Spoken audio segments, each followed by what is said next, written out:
Kenapa sih Kadin ini mau membantu membuat white paper? Request ini datangnya pertama dari Pak Menteri Kesehatan. Bahwa setiap dolar yang dikeluarkan di dalam healthcare expenditure itu multiplier effect-nya ke semua bidang yang lain sangat tinggi. Di manufacturing, you name it. Jadi bayangin, 800 triliun dikali 1,7 itu berapa? Udah 1.500-an triliun lebih. That is the impact of how big this economy will be. Jadi artinya industri kesehatan itu di mata kami waktu membuat white paper ini is clearly economy growth driver. Jadi kita nggak boleh melihat industri kesehatan sebagai cost. Benar. Industri kesehatan should be an investment. Yes. That we all do.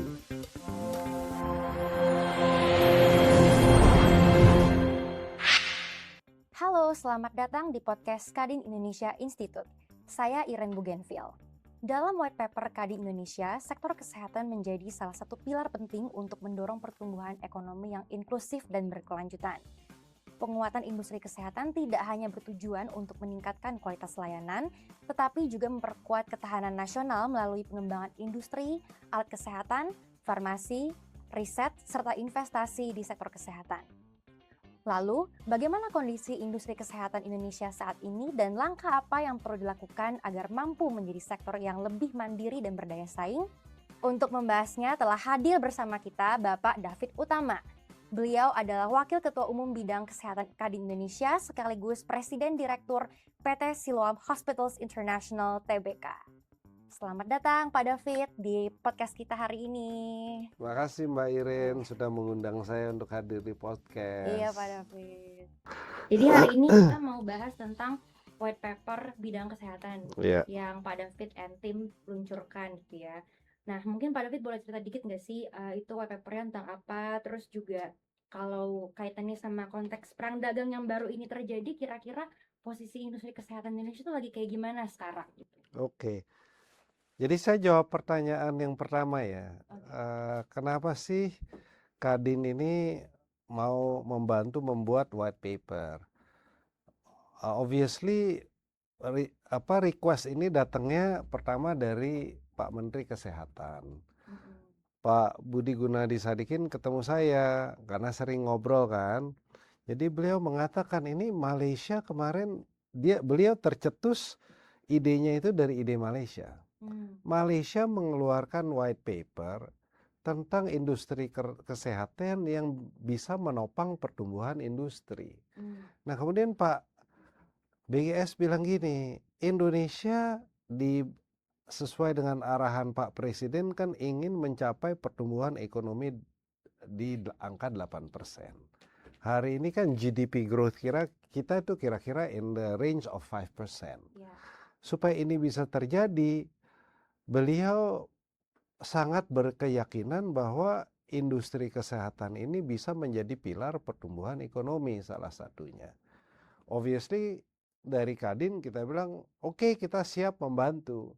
Nah kemudian mulailah dibentuk timnya dari semua teman-teman yang terlibat, ada sektor dari swastanya, ada asosiasinya, ada World Bank-nya, karena yang paling sulit menulis white paper ini di mana pertumbuhan ekonomi bisa dituliskan dengan baik, yang paling krusial adalah datanya. Kamu termasuk di dalam tim penulisan kemarin gitu ya. Jadi kamu juga bisa bercerita betapa sulitnya semua ini terjadi. Jadi Mbak Airin dari awal memang terlibat. Jadi buat peserta semua ini salah satu orang yang menyumbang gitu ya. Dan beliau bekerja sangat keras membantu kita semua. Jadi artinya gini, kalau kita mau menuliskan pertumbuhan ekonomi, data yang kita miliki di Indonesia itu sangat scattered. Ada banyak di beberapa tempat. Nah, untuk pengumpulan data yang akurat, karena Pak BGS berpesan bahwa datanya nggak boleh data abal-abal. Datanya harus bisa tervalidasi datanya harus bisa dipertanggungjawabkan, dan datanya bisa dalam enough, bukan hanya superficial. Nah, untuk mengumpulkan data ini sulitnya bukan main, karena ada di setiap sektor. Tidak ada centralized data yang kita bilang, oke, saya mau download datanya, ini jadi kita tinggal bikin ulasannya. Jadi the first 6 months atau lebih, itu kerjaan kita cuma ngumpulin data. Nyari data, survei data kemana-mana. Semua lembaga terkait sudah terlibat, termasuk World Bank aja ikut menyumbang data. Setelah datanya ini terkumpul, kita melihat bahwa ternyata industri kesehatan ini benar-benar bisa menopang pertumbuhan ekonomi. Nanti mungkin pertanyaan berikutnya kita jawab kalau memang ada ke arah sana gitu ya. Tapi dengan dampak daripada gejolak geopolitik yang sekarang terjadi, tadi pertanyaannya adalah apa sih dampaknya? Saya katakan dampak di semua bisnis itu pasti ada. Tapi kita sangat beruntung bahwa industri kesehatan ini industri yang cukup resilient. Yang artinya apa? Kebutuhan tentang kesehatan selalu nggak pernah habis. Mau perang mau nggak perang, orang kalau sakit ya sakit gitu loh. Dan harus diobatin dan harus diberi jalan keluarnya. Jadi apakah berdampak dari secara langsung dengan industri kesehatan? Ada beberapa yang berdampak, ada beberapa yang tidak, tapi in general healthcare industry is very resilient. Yang berdampak misalnya ke packaging. Karena harga plastik dengan minyak dan semuanya naik, itu sudah naik sangat tinggi. Harga obat berdampak sedikit karena pada dasarnya inflasi kursnya naik. Karena pembelian API kita itu masih impor. Nah, berarti tadi ada Pak David bilang packaging, terus obat juga, tapi rata-rata industri kesehatan tuh sangat resilient. Karena everybody needs healthcare gitu kan. Nah, ini tuh jadi kayak momentum kita nggak sih Pak, Indonesia untuk apa ya, menjadi semakin terbuka gitu buat pasar luar supaya bisa memanfaatkan barang-barang kesehatan dari kita gitu. Misalnya kita bisa grow more active pharmaceutical ingredient di sini gitu misalnya. Atau medical tourism bisa dikurangin kayak gitu. Saya menjawabnya, buat saya ini menarik gitu ya. Saya yang lebih gampang aja dulu. Medical tourism. Karena datanya yang dikatakan bahwa medical tourism itu dalam kacamata Indonesia sebenarnya bukan orang luar negeri yang kita coba untuk tarik mau berobat di Indonesia. Sebenarnya medical tourism terberat kita adalah orang Indonesia sendiri yang mau berobat ke luar negeri. Datanya mengatakan itu kira-kira nilainya 170 triliun rupiah devisa loss-nya. Pertanyaannya, why? Kenapa orang Indonesia masih mau berobat ke luar negeri? Pada dasarnya kalau saya boleh rangkumkan ke satu kata adalah masalah kepercayaan, trust. Oke, ada yang ngomong harga obat di luar negeri lebih murah, tapi all and all, waktu kalian masukin harga tiket, harga hotel, keluarga yang mendampingi dan semuanya, saya jamin pasti nggak murah. Jadi the most factor kenapa banyak orang masih memilih berobat ke luar negeri adalah trust. Karena kalau orang sakit mau berobat, tujuannya cuma satu, mau sembuh. Dia nggak mikir saya mau tinggal di hotel bintang 5, saya nggak mau makan yang enak. Dia pasti mikirnya siapa dokter atau rumah sakit yang saya harus kunjungi sehingga penyakit saya bisa disembuhkan. Itu dasarnya. Jadi kalau kita ngomong medical tourism, Indonesia ini kalau dilihat dari pembangunan industri kesehatan melalui rumah sakit, sedang menopang how can we increase the trust level. Nah, trust level itu hanya bisa kejadian dengan apa? Dengan credibility yang diberikan oleh para rumah sakit ini. Saya nggak bisa ngomong di tempat lain, dan saya juga melihat Pak BGS membangun banyak rumah sakit, Pak Menteri Kesehatan, di mana rumah sakit umum dan daerah itu ditingkatkan kapabilitasnya. Untuk medical equipment-nya ditingkatkan. Tapi saya bisa misalnya ngomong dari kacamata rumah sakit swasta, karena kebetulan saya juga menjabat sebagai orangnya Siloam. Di Siloam ini kita memberikan pelayanan dengan segmentasi yang berbeda. Jadi di Siloam itu kita ada yang namanya tipe rumah sakitnya premium specialist, yang khusus menangani 1 atau 2 center of excellence. Dan kita punya 5 premium specialist hospital. Salah satunya adalah MRCCC untuk onkologi Semanggi. Kemudian kita di Lipo Karawaci untuk neurosurgery, brain. Terus kita ada di Mampang ortopedi. Kita ada di Asri kidney transplant, dan Cinere heart.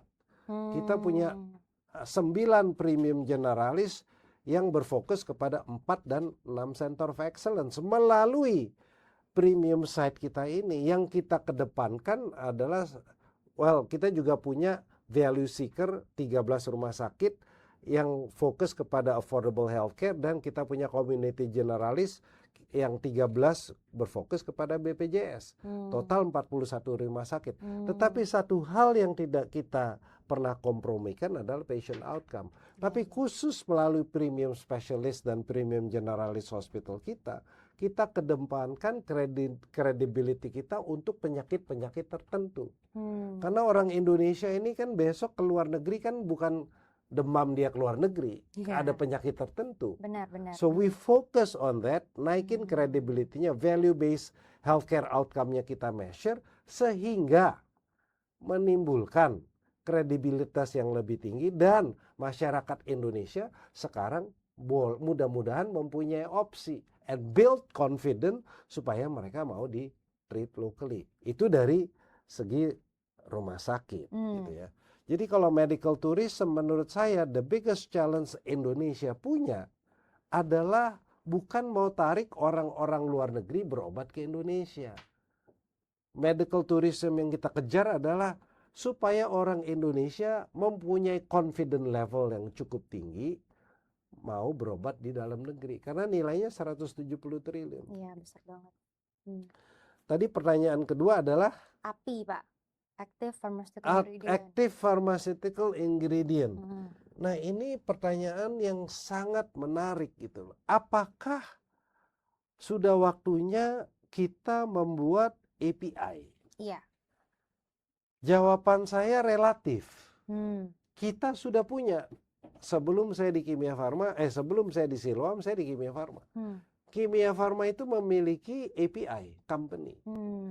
Challenge-nya di Indonesia, API itu raw material. Oh, iya. Active pharmaceutical ingredient. Dan karena cuma membuat raw material, nilai tambahnya tidak besar. Nah, yang harus menurut kacamata saya, kalau swasta suruh ngebikin API, mereka mikir. Kenapa? Karena volume Indonesia kecil. Pemain API besar di dunia cuma 2. China sama India. Not even other big players in other countries. They supply the world. Ya. Jadi pertanyaan API itu dalam ketahanan nasional itu bentuknya menurut saya nanti harus didiskusikan peran pemerintah maunya seperti apa ketahanan. Tapi kalau ngomong pembuatan obat, pabrik obat di Indonesia, 90% pabrik obat sudah memproduksi obatnya di dalam negeri. API-nya masih beli. Pertanyaannya yang harus dijawab adalah, kalau kita membentuk API di Indonesia, apakah kita bisa sekompetitif dengan China dan India? Saya ngerti waktu COVID kita susah dapat API karena semua orang ngelok. Tapi artinya ini nanti ada di supply chain agreement, how can we basically secure the supply. Tapi kalau saya melihatnya adalah dari segi bisnisnya, ini kita harus tentukan bersama. Pemerintah atau Indonesia mau mengarah ketahanan nasional dalam API searah mana. Tapi kalau pembuatan obat kita udah lokal. Itu pandangan pribadi saya. Karena pernah terlibat dalam industri API ini. And it's not easy. Karena Indonesia volumenya kecil sekali. Benar. Berarti kurang kayak riset dan teknologi untuk downstreamingnya itu ya Pak? Sampai jadi proses material, sampai jadi barang jadi. Belum tentu, I don't think ini kamu ngomong API ya? Iya. API is not about R&D. API truly is about volume. Saya kasih contoh. Obat yang paling dipakai di Indonesia paling banyak itu paracetamol. Tuh. Paracetamol itu obat yang paling banyak dipakai. Iya. Mau merek apapun. Total consumption dari paracetamol di Indonesia itu 8.000 metric ton. Total consumption 8.000 metric ton.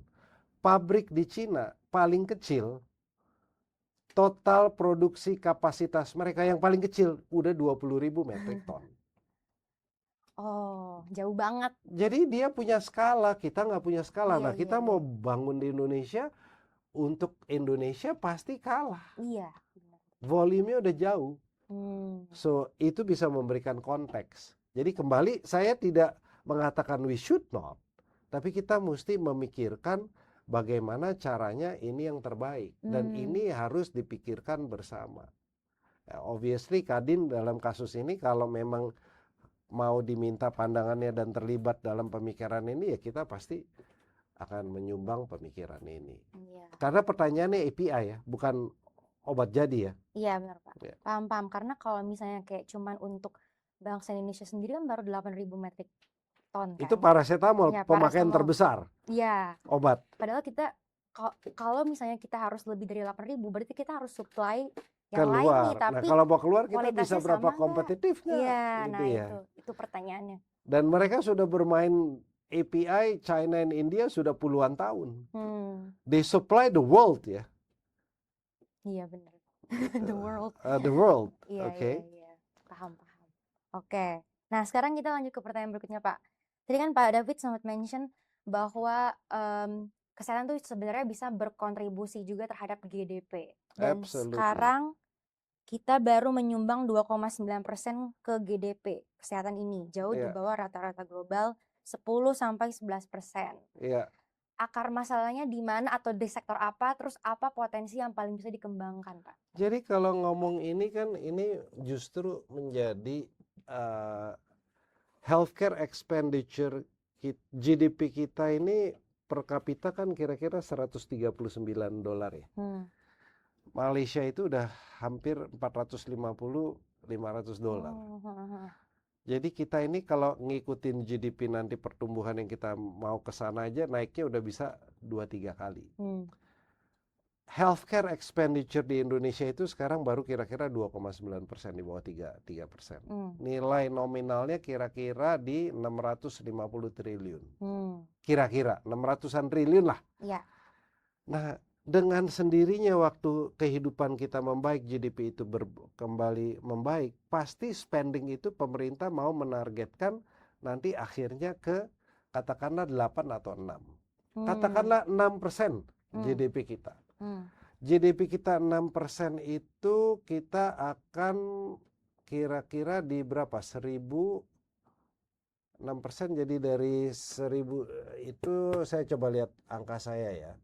Kalau kita di 6% itu akan lari ke kira-kira 1.500 triliun.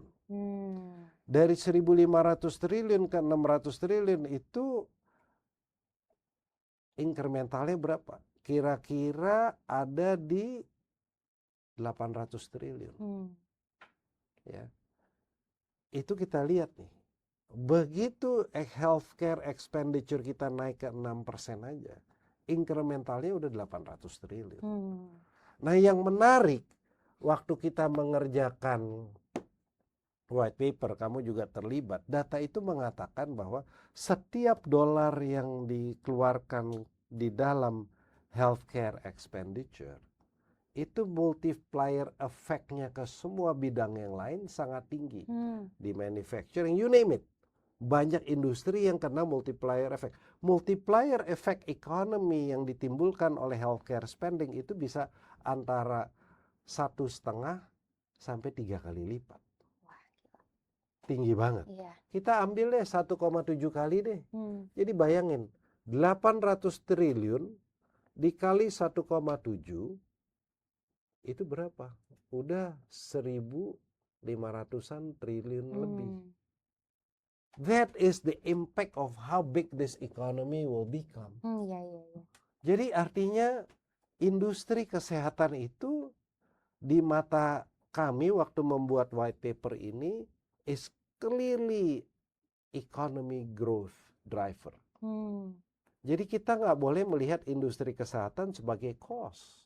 Benar. Industri kesehatan should be an investment. Yes. That we all do. Karena memang ini akan mendrive ekonomi. Bisa bayangin loh. Bisa menambahkan at a minimum kira-kira hampir 2.000 triliun. Betul. Gede banget.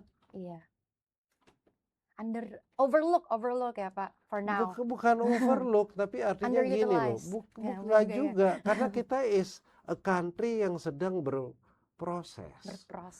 Jadi kita ini sebagai negara, menurut saya kenapa dibutuhkan private sector, pemerintah dan semua yang terlibat untuk mulai memberikan pandangan yang berbeda dan fokus kepada sesuatu yang material. Jadi buat saya really is an opportunity. Kenapa waktu Pak Menteri minta Kadin untuk membantu, kita semangat banget.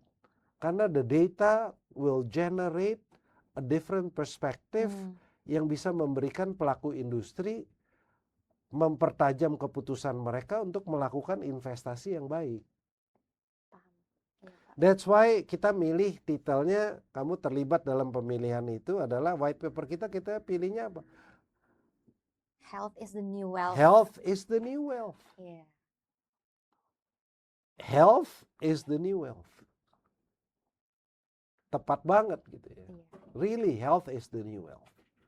Bener. Setuju juga Pak. Bukan cuman industrinya yang tadi bisa ada multiplier effect ke sektor lain, tapi kalau misalnya kita berinvestasi ke kesehatan tuh orang-orang Indonesia sendiri jadi sehat dan lebih produktif juga. Absolutely. Itu juga nambah ke our economy juga gitu. The best health is when people don't have to go to hospital. The best health is when people don't have to take medication. Dan saya bilang bahwa my dream is in Indonesia, we can provide the best healthcare in Indonesia. Jadi kita harus berinvestasi di Indonesia. Kalau kita bilang the best healthcare is overseas, then we are not yet there gitu ya. We have to make Indonesia where the best healthcare treatment is available in Indonesia. Sektor mana yang harus didulukan nih Pak? Jadi susah ngomong kalau mau didulukan. Semua ini kan punya perannya. Kita kalau ngomong prioritas, farmasi sekarang mungkin dari semua sektor yang paling lebih mature farmasi. Karena 90% obat di Indonesia sudah diproduksi di dalam negeri. Mungkin yang perlu diperbaiki adalah bagaimana Indonesia juga boleh menjadi pemain inovator.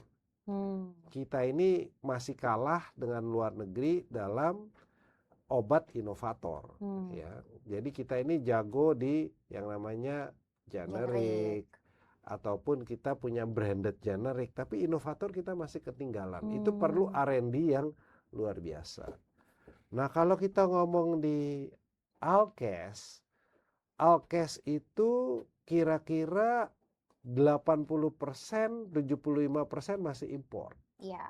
Nah, tapi pun kita harus memilih industri alkes mana yang bisa transfer teknologi. Nah, pemerintah sedang mengencangkan ini. Kalau kita ngomong rumah sakit, hari ini rumah sakit di Indonesia, Pak BGS melalui rumah sakit pemerintah sedang ditingkatkan kemampuannya. Untuk di Indonesia, private pun mengambil bagiannya untuk bisa terus mendukung perawatan yang baik. Tapi datanya juga mengatakan, ini data ya, kita untuk dokter spesialis masih agak ketinggalan. Karena rasionya yang ada, ini data ya, dokter spesialis yang ada di Indonesia itu rasionya adalah 0,17 per 1000 populasi. Wah, kecil 0,17. sekali, ya. Jadi memang dokter spesialis kita agak terbatas. Di negara tetangga kita, rasio dokter spesialis udah kira-kira di 0,5 per 1000. Singapura udah 2. Jadi kita memang agak kekurangan. The price of cost inflation continue to rise for healthcare. Jadi makanya pemerintah pasti akan mencari jalan how can we continue to manage the cost and how can we increase the availability of specialist doctors. Nah, itu PR kita bersama. Kalau menurut saya nanti di dalam white paper ini untuk para pemirsa kita uraikan dengan cukup gamblang dari semua area termasuk improvement needs, termasuk regulasi yang harus dirubah. Karena Pak Menteri nitip, menurut saya dia sangat fair. David, waktu kalian nulis white paper ini, bukan saja melihat peluang, tapi kasih masukan dari pemangku pemain industri yang ada, perubahan, transformasi, dan regulasi apa yang harus kita perbaiki. Di situ pun kita sudah tuangkan. Karena di dalam white paper ini semua asosiasi terlibat, pemain industri terlibat, pemerintahnya terlibat, dan white paper ini kita tuliskan dalam 100 halaman. Ini kalau mesti beli white paper ini pasti mahal. Kita nggak jual.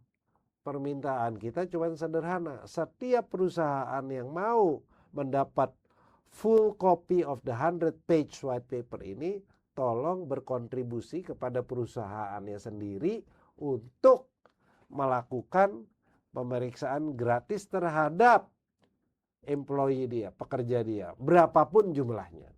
Kita nggak komersial, kita nggak jual. Biarpun saya selalu berkelakar kalau white paper ini harus ditulis oleh konsultan terkenal ternama di dunia, nulis white paper kayak gini ini bisa beberapa juta dolar. Kita menyumbangkan ini dengan baik, tentunya karena dibantu semua pihak, tapi kita mau ini boleh bermanfaat bagi Indonesia guna menopang pertumbuhan ekonomi 8% yang Pak Prabowo sendiri ingin laksanakan. Mantap. Thank you Pak David. Semua sektor ada peluangnya, terus jangan lupa download white papernya.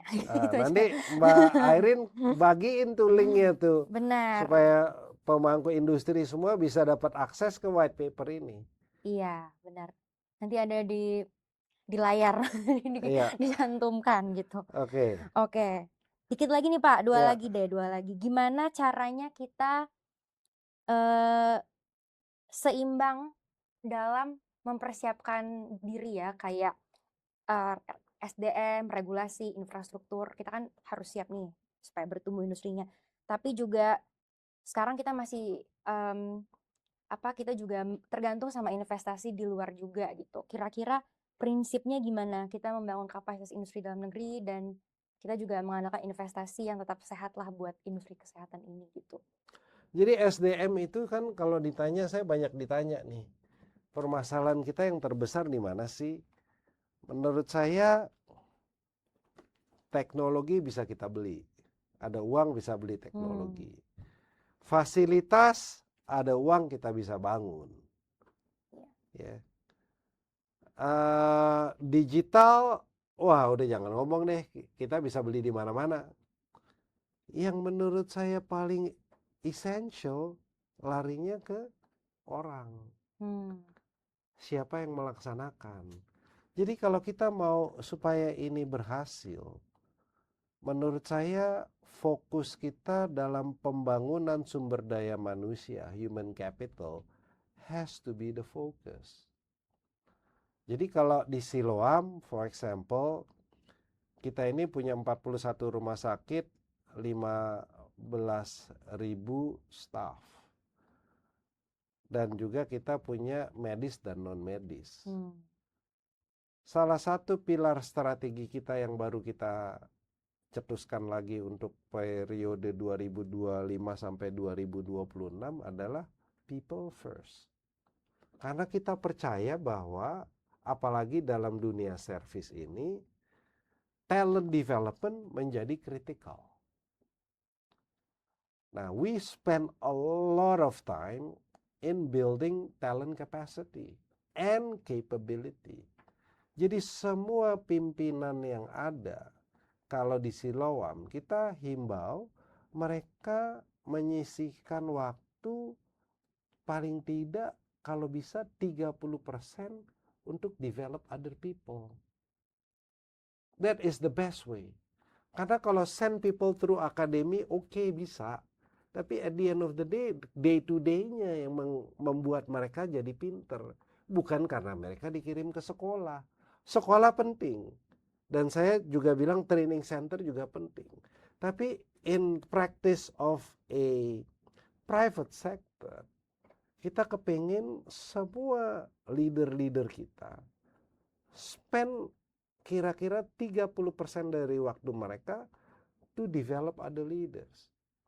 If you work in our organization, Ibu Irene, dan saya bisa membina kamu dengan menyisakan waktu saya 30% atau seberapapun and help you to become a better leader, you will generate another leader. Akhirnya the whole organization will move with the right human capital. Jadi saya percaya banget bahwa SDM menjadi pilar. So we focus a lot into building SDM. Keren, Pak. Penting banget soalnya. Absolutely. Iya. Karena kita kan kekurangan juga tuh healthcare professional yang yang berkualitas. One thing you mentioned about trust. Kenapa kita tuh pengen keluar negeri ya, Pak? In my experience, karena kadang-kadang I've ever been treated by a healthcare professional di Indonesia yang nggak patient-centered gitu. Misalnya dia nggak melibatkan kita dalam pembuatan keputusan. Atau misalnya dia bilang, ya kamu bohong ya kalau penyakit ini, kayak gitu. Saya pernah diomongin. Enggak semua orang gitu, tapi Nggak artinya that's an area for improvement. Betul. Ya. Makanya itu penting banget Absolute. gitu. Oke Pak, pertanyaan terakhir, kalau misalnya ada satu hal yang Bapak bisa mention, ruang kolaborasi antara Kadin dengan pemerintah untuk mencapai yang Bapak tuliskan di white paper itu apa? Jadi ruang kolaborasi Kadin ini kan basically pintu masuknya semua pemain industri. Dan kita punya akses untuk membantu mereka. Jadi himbauan saya adalah untuk para industri, jangan sungkan approach ke Kadin. Pemerintah sangat terbuka karena nomor satu kita bisa bantu untuk mempermudah. Tentu kita bisa membantu untuk memberikan akses.